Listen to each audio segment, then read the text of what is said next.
Assalamualaikum warahmatullahi wabarakatuh. Nama saya Asyifa dari kelas B2 TK Isya 06 Mojosari. Saya akan menceritakan tentang hewan reptil yang ada di sekolah.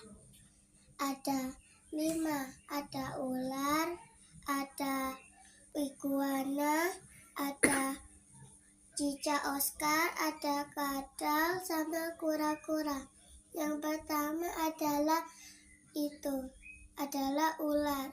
Dia punya warna kuning, hijau, sama coklat. Dia kadang-kadang berbisa, kadang-kadang tidak. Yang kedua iguana.